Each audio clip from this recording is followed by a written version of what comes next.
السلام علیکم ورحمۃ اللہ وبرکاتہ۔ الحمدللہ رب العالمین،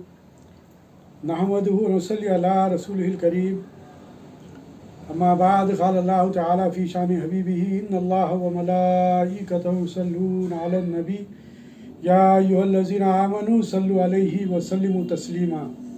اللہم صل علی سیدنا نبینا شفیعنا حبیبنا ومولانا محمد وبارک وسلم۔ الحمدللہ آج ہمارا یہ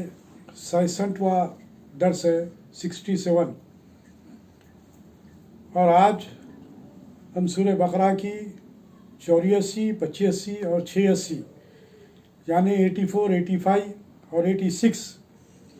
تین آیات کی تلاوت کا شرف حاصل کریں گے، پھر لفظی ترجمہ اور پھر اس کی کچھ تفسیر بیان کی جائے گی۔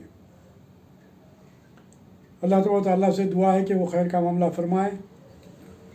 رب اشرح لی صدری ویسر لی امری واحلل عقدۃ من لسانی یفقہوا قولی۔ قالوا سبحانک لا علم لنا الا ما علمتنا انک انت العلیم الحکیم۔ فاعوذ باللہ من الشیطان الرجیم، بسم اللہ الرحمن الرحیم۔ وَإِذْ أَخَذْنَا مِيثَاقَكُمْ لَا تَسْفِكُونَ دِمَاءَكُمْ ولا تخرجون أنفسكم من دياركم ثم أقررتم وأنتم تشهدون ثم أنتم هؤلاء تقتلون أنفسكم وتخرجون فريقا منكم من ديارهم تظاهرون عليهم بالإثم والعدوان وإن يأتوكم أسارى تفادوهم وهم محرم عليكم إخراجهم أفتؤمنون ببعض الكتاب وتكفرون ببعض فما جزاء من يفعل ذلك منكم إلا خزي في الحياة الدنيا ويوم القيامة يردون إلى أشد العذاب وما الله بغافل عما تعملون۔ أولئك الذين اشتروا الحياة الدنيا بالآخرة أولئك الذين اشتروا الحياة الدنيا بالآخرة فلا يخفف عنهم العذاب ولا هم ينصرون۔ صدق اللہ العلی العظیم۔ یہ سورہ بقرہ کی 84، 85 اور 86ویں آیات کی تلاوت کا شرف حاصل کیا گیا۔ آئیے اب ہم اس کا لفظی ترجمہ سماعت فرمائیے، غور کرتے ہیں کہ وَإِذْ، اور جب، اخذنا، ہم نے لیا، میثاقکم، تم سے پختہ عہد، وعدہ، لا تسفکون، نہ تم بہاؤ گے، دماءکم، اپنے خون آپس میں، ولا تخرجون، اور نہ تم نکالو گے، انفسکم، اپنے آپ کو، من دیارکم، اپنے گھروں سے، ثم، پھر، اقررتم، تم نے اقرار کیا، وانتم تشہدون، جبکہ تم شاہد ہو، گواہ ہو، ثم، پھر، انتم، تم ہی، ہؤلاء، وہ ہو کہ اس کے بعد بھی، تقتلون، قتل کرتے ہو، انفسکم، اپنے آپ، اپنوں کا، وتخرجون، اور تم نکال دیتے ہو، فریقاً، ایک فریق کو، منکم، اپنے میں سے، من دیارہم، ان کے گھروں سے، تظاہرون، تم ایک دوسرے کی مدد کرتے ہو، علیہم، ان کے خلاف، بالاسم، گناہوں کے ساتھ، والعدوان، اور ظلم کے ساتھ، وہیں، اور اگر، یاتوکم، وہ آئیں تمہارے پاس، اسارا، قیدی ہو کر، تفادوہم، تو تم فدیہ دے کر چھڑاتے ہو انہیں، وہوا، حالانکہ وہ محرم حرام کیا گیا تھا،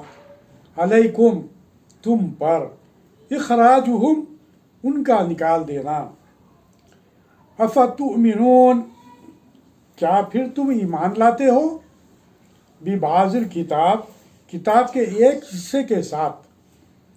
وہ تکفرون ببعض اور کفر کرتے ہو دوسرے حصے کے ساتھ، فما پس نہیں ہے، جزا یعنی کہ سزا، جو کچھ بھی جزا جو کچھ بھی تم کرتے ہو، من اس شخص کی،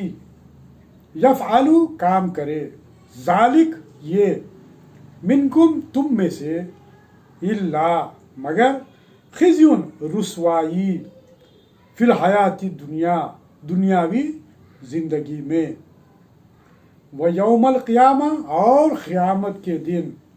یردونا وہ پھیرے جائیں گے، الی طرف، اشد العذاب سخت ترین عذاب کی طرف، وما اور نہیں ہے، اللہ بغافل غافل، اما اس سے جو، تعملون تم عمل کرتے ہو، اولئک یہ وہ لوگ ہیں، الذین جنہوں نے، اشتراؤ خرید لی، الحیات الدنیا دنیاوی زندگی، بالآخرہ آخرت کے بدلے،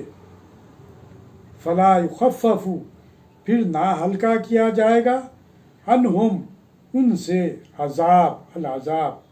ولا ہم ینصرون اور نہ وہ مدد ہی کیے جائیں گے۔ یہ تھا لفظی ترجمہ، ایک ایک لفظ کے کیا معنی ہوتے ہیں تاکہ ہم کو یاد بھی رہے، اور بار بار جب ہم قرآن پڑھتے ہیں تو اس بات کا خیال رکھیں اور اس بات کو ذہن میں وہ الفاظ آتے ہیں تو بار بار سننے سے وہ الفاظ یاد بھی ہوتے ہیں۔ اور گزشتہ تمام آیات میں بھی اس قسم کے الفاظ دہرا چکے ہیں، اس سے پہلے بھی آ چکے ہیں، اور ابھی بھی وہ الفاظ آ رہے ہیں، اس لیے کہ بار بار یہودیوں سے مخاطبت ہے اور ان کو بار بار یاد دلایا جا رہا ہے کہ تمہارے ساتھ تمہارا معاملہ یہ تھا اور توریت میں یہ احکام تھے اور تم نے اس طرح کا عمل کیا۔ یہ باتیں بار بار دہرائی جا رہی ہے یہودیوں کے تعلق سے، جو قرآن مجید ایک نظیر ہے جس میں توریت کے وہ حالات بیان کیے گئے ہیں، اور علماء یہود کو اور یہودیوں کو اس طرف متوجہ کیا جا رہا ہے کہ جو توریت میں ہیں وہی چیزیں اللہ تبارک و تعالیٰ کے فضل و کرم سے امی لقب محمد رسول اللہ صلی اللہ علیہ وسلم کے قلب اطہر پر یہ قرآن اتر رہا ہے۔ اس بات کو پیش نظر رکھو اور سمجھو کہ توریت میں جو احکام نازل کیے گئے تھے انہی احکام کو یہاں پر دہرایا جا رہا ہے، بتلایا جا رہا ہے تاکہ تم ہوش میں آؤ اور دین اسلام قبول کرو، محمد رسول اللہ صلی اللہ علیہ وسلم پر ایمان لاؤ۔ اصل جو تمام چیزیں ہیں وہ بار بار دہرائی جا رہی، یہودیوں کو مخاطب کیا جا رہا ہے، اس لیے کہ یہ اہل کتاب ہے، ان کے پاس پہلے سے کتابیں آ چکی ہیں، ان کے پاس پہلے سے انبیاء آ چکے ہیں، تو اس سے ان کے پاس علم ہے، اس بات سے آگہی ہے، تو اس لیے یہ باتیں دہرائی جا رہی ہیں، اور بار بار یہ کہا جاتا ہے کہ ہم نے تم سے وعدہ لیا اور تم نے ہم سے وعدہ کیا۔ وعدے کی بات، میثاق کی بات، عہد کی بات جو کی جا رہی ہے اس کی وجہ یہی ہے۔ آئیے ہم اس کا ترجمہ سماعت فرمائیے کہ وَإِذْ أَخَذْنَا مِيثَاقَكُمْ لَا تَسْفِكُونَ دِمَاءَكُمْ وَلَا تُخْرِجُونَ أَنفُسَكُمْ مِنْ دِيَارِكُمْ ثُمَّ أَقْرَرْتُمْ وَأَنْتُمْ تَشْهَدُونَ، اور جب ہم نے تم سے وعدہ لیا کہ آپس میں قتل نہ کرنا اور آپس والوں کو جلا وطن نہ کرنا، تم نے اس کا اقرار کیا اور تم اس کے شاہد بنے، گواہ ہو، ثم انتم لیکن پھر، ہؤلاء تقتلون انفسکم پھر بھی تم نے آپس میں قتل کیا، اور وتخرجون فریقا منکم من دیارہم اور آپس کے ایک فرقے کو جلا وطن بھی کیا، اور گناہ اور زیادتی کے کاموں میں ان کے خلاف دوسروں کی طرفداری کی، تظاہرون علیہم بالاسم والعدوان، دوسروں کی طرف یعنی کہ برائیوں کی ایک دوسروں کی طرف جیسے اس کی طرفداری کی، ایک دوسرے کو ساتھ رہے، جب وہ قیدی بن کر تمہارے پاس آئے، وہیں آتوکم اسارا تفادون وہم محرم علیکم اخراجہم، تو تم نے ان کے فدیے دیے لیکن ان کا نکالنا جو تم پر حرام تھا اس کا کچھ خیال نہ کیا۔ کیا بعض احکام پر ایمان رکھتے ہو اور بعض کے ساتھ کفر کرتے ہو؟ افتؤمنون ببعض الکتاب وتکفرون ببعض، یعنی کہ بعض احکام کو تو تم مانتے ہو، اس پر عمل تو کرتے ہو، اور بعض احکامات کو نظر انداز کرتے ہو۔ فما جزاء من يفعل ذلك منكم الا خزي في الحیات الدنیا، تم میں سے جو بھی ایسا کرے اس کی سزا اس کے سوا کیا ہو کہ دنیا میں رسوائی اور قیامت کے دن، اور یوم القیامتی یردون الی اشد العذاب، اور قیامت کے دن سخت عذابوں کی مار۔ وما اللہ بغافل عما تعملون، اللہ تعالیٰ تمہارے اعمال سے بے خبر نہیں، اللہ تعالیٰ تمہارے ہر عمل سے واقف ہیں۔ اولئک الذین اشتروا الحیات الدنیا بالآخرہ، یہ وہ لوگ ہیں جنہوں نے دنیا کی زندگی کو آخرت کے بدلے مول لے لیا ہے۔ فلا یخفف عنہم العذاب ولا هم ینصرون، ان سے نہ تو عذاب ہلکے ہوں گے اور نہ ان کی مدد کی جائے گی۔ یہ اس کا ترجمہ بالکل آپ کے سامنے رکھا گیا ہے کہ ان کا معاملہ کیا رہا، کہ جو توریت میں جو احکام نازل ہوئے، پہلے تو بات یہ ہے کہ ان سے وعدہ لیا گیا تھا کہ آپس میں ایک دوسرے کا قتل مت کرو، اپنے آپ کو قتل مت کرو۔ اس کا مطلب کیا ہے؟ اپنے آپ کو قتل مت کرو، لازمی بات ہے کہ اس کا مطلب یہ ہے کہ جب تم دوسروں کو قتل کرو گے تو اس کے قصاص میں تم بھی قتل کیے جاؤ گے، یعنی کہ اپنے آپ کو قتل کرنا ہے۔ اور پھر اپنوں کو، اپنے لوگوں کو مت نکالو گھروں سے، جلا وطن مت کرو۔ اور ان کا معاملہ یہ تھا کہ ایک دوسرے کے، یہ تفصیلات تفسیر میں آئیں گے آپ کے وضاحت کے ساتھ کہ یہ کیا وجوہات تھی جس کی وجہ سے یہ احکام نازل ہوئے۔ آئیے اس کی ہم تشریح دیکھتے ہیں، اس کی تفسیر میں کیا ہے۔ انصار مدینہ کے دو قبیلے تھے، اوس اور خزرج۔ اسلام سے پہلے ان دونوں قبیلوں میں کبھی بھی نہیں بنتی تھی، ان میں آپس میں اختلافات تھے، ہمیشہ آپس میں جنگ و جدال رہتا تھا۔ مدینے کے یہودیوں کے 3 قبیلے تھے، بنی قینقاع، بنو نذیر اور بنی قریظہ۔ بنو قینقاع اور بنی نذیر تو خزرج کے طرفدار اور ان کے بھائی بند ہوئے تھے، یعنی کہ اوپر جو میں نے جن باتوں کا اظہار کیا کہ مدینہ میں 2 جو قبیلے تھے، اوس اور خزرج، تو یہ خزرج کے جو طرفدار تھے یہ بنو قینقاع اور بنو نذیر خزرج کے ساتھ تھے، اس کے حلیف تھے، اور بنی قریظہ کا بھائی چارہ اوس کے ساتھ تھا۔ جب اوس اور خزرج میں جنگ ٹھہر تھی تو یہودیوں کے یہ تینوں گروہ بھی اپنے اپنے حلیف کا ساتھ دیتے، یعنی کہ جن سے ان کے تعلقات تھے وہ ان کا ساتھ دیتے، اور ساتھ دے کر کیا ان کے مخالف گروہ سے لڑائی لڑتے اور ان سے مل کر ان کے دشمن سے لڑتے۔ دونوں طرف کے یہودیوں کے ہاتھ سے مارے بھی جاتے۔ لازمی بات ہے کہ حیت یہودی ہی ہے، یہ سب یہودی ہی ہے، لیکن چونکہ الگ الگ قبیلوں میں بٹے ہوئے تھے، جس کی وجہ سے یہ جب ایک دوسرے کا جب ساتھ دیتے تو ہوتا یہ تھا کہ جب جس کا ساتھ دیتے اس کے ساتھ مل کر جب دوسرے گروہ سے لڑتے، دوسرے قبیلے سے لڑتے، تو وہ بھی تو یہودی ہی تھے۔ تو اس کا مطلب یہ ہوا کہ ایک یہودی دوسرے یہودی کو مار رہا ہے، یعنی کہ خود یہودی اپنے آپ کو مار رہے ہیں۔ مگر قبیلوں کا جو جنگ ہمیشہ ہی سے رہی ہے، اسلام سے پہلے ان قبیلوں میں بھی جو اختلافات رہے، بعد میں پھر سرکار علیہ وسلم کے سب پر ایمان لانے کے بعد پھر اللہ تعالیٰ نے ان پر رحم کیا اور ان کی دشمنیوں کو مٹایا۔ یہودیوں کے ہاتھ سے مارے بھی جاتے اور موقع پا کر ایک دوسرے کے گھروں کو بھی اجاڑ ڈالتے اور دیس نکالا بھی دے دیا کرتے تھے اور مال و دولت پر قبضہ کر لیا کرتے تھے۔ جب لڑائی موقوف ہوتی، یعنی کہ جب لڑائی بند ہو جاتی، تو فریق مغلوب کے قیدیوں کا فدیہ دے کر چھڑا لیتے اور کہتے کہ ہمیں اللہ تعالیٰ کا حکم ہے کہ ہم میں سے جب کوئی قید ہو جائے تو ہم فدیہ دے کر چھڑا لے۔ یعنی کہ ایک بات تو یہاں پر یہ مان رہے ہیں کہ فدیہ دے کر قیدیوں کو چھڑا لیا جائے، اس بات کو تو مان رہے ہیں، لیکن اس بات کو نہیں مان رہے ہیں جس پر اللہ تبارک و تعالیٰ کا حکم ہے کہ ایک دوسرے کو قتل مت کرو، اپنے آپ کو قتل مت کرو، آپس میں ایک دوسرے کا خون مت بہاؤ۔ اس بارے میں تو عمل پیرا نہیں ہے،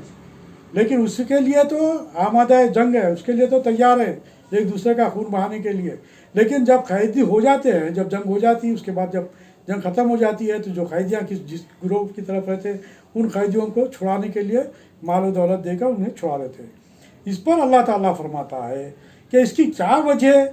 کہ میرے اس حکم کو تو تم نے مان لیا، لیکن میں نے کہا تھا کہ آپس میں کسی کو قتل بھی نہ کرو، گھروں سے نہ نکالو،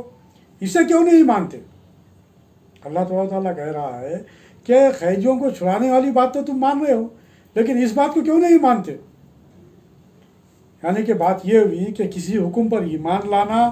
اور کسی کے ساتھ کفر کرنا، یہ کہاں کی ایمانداری ہے؟ اب اس سے جو نتیجہ اخذ ہوتا ہے وہ یہ کہ جو احکام ہیں ان پر پورے طریقے سے تمام احکام پر عمل پیرا ہونا ہمارے لیے لازم ہے، ورنہ وہی بات کہی جائے گی کہ یہود و نصارہ نے اپنی کتابوں میں توریت اور انجیل میں تحریف کر کر انہیں جو پسند آئے وہ معاملات تو اس کے اندر درج رکھے، اور انہیں جو بات ناگوار گزری اسے نکال دیا، یعنی کہ ان باتوں کو ماننے سے انکار کر دیا۔ یہاں پر وہی بات بتلائی گئی کہ تم ایک حکم کو تو مانتے ہو لیکن دوسرے حکم کو نہیں مانتے، تو کیا یہ ایمانداری ہے؟ یہ ایمانداری ہے؟ تو ان احکام کے تحت ہم کو بھی اپنا جائزہ لینے کی ضرورت ہے۔ آیت میں فرمایا کہ اپنے خون نہ بہاؤ اور اپنے آپ کو اپنے گھروں سے نہ نکالو، یہ اس لیے